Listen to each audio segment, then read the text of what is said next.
Today, I came with a Japanese story, Taro's Reward. A young woodcutter named Taro lived with his mother and father on a lonely hillside. All day long, he chopped wood in the forest. Though he worked very hard, he earned very little money. This made him sad, for he was a thoughtful son and wanted to give his old parents everything they needed.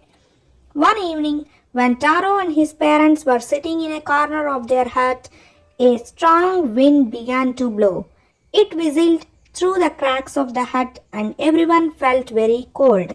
Suddenly, Taro's father said, "I wish I had a cup of sake. It would warm me and do my old heart good."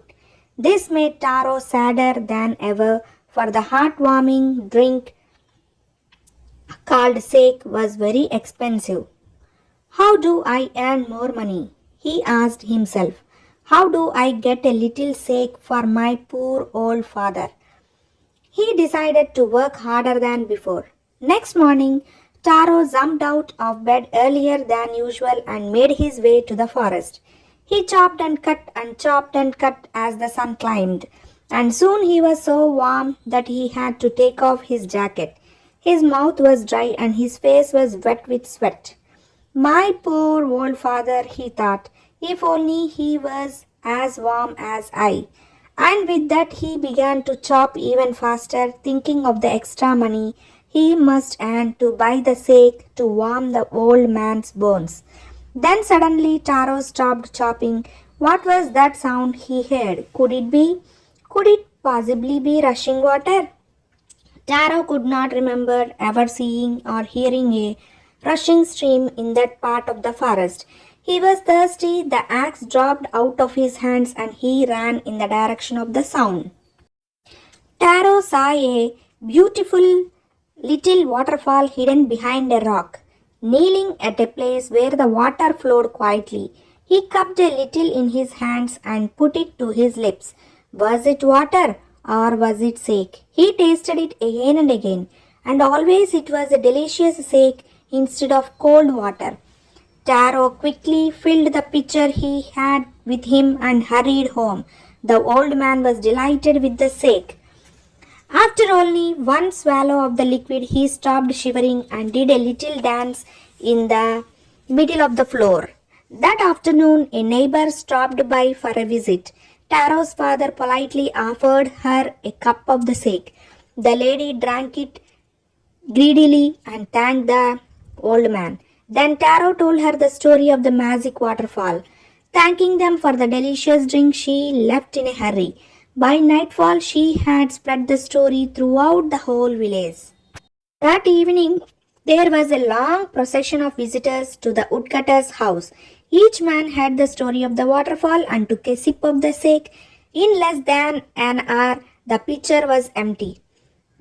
Next morning, Taro started for work even earlier than the morning before. He carried with him the largest pitcher he owned, for he intended first of all to go to the waterfall. When he reached it, he found to his great surprise all his neighbors there. They were carrying pitchers, jars, buckets, anything they could find to hold the magic sake. Then one villager knelt and held his mouth under the waterfall to drink. He drank again and then shouted angrily, "Water! Nothing but water!" Others also tried, but there was no sake, only cold water. "We have been tricked," shouted the villagers. "Where is Taro? Let us drown him in this waterfall." But Taro had been wise enough to slip behind a rock when he saw how things were going. He was now here to be found. Muttering their anger and disappointment, the villagers left the place one by one. Taro came out from his hiding place. Was it true? He wondered. Was the sake a dream? Once more he caught a little liquid in his hand and put it to his lips. It was the same fine sake. To the thoughtful son, the magic waterfall gave the delicious sake. To everyone else, it gave only cold water. The story of Taro and his magic waterfall reached the Emperor of Japan.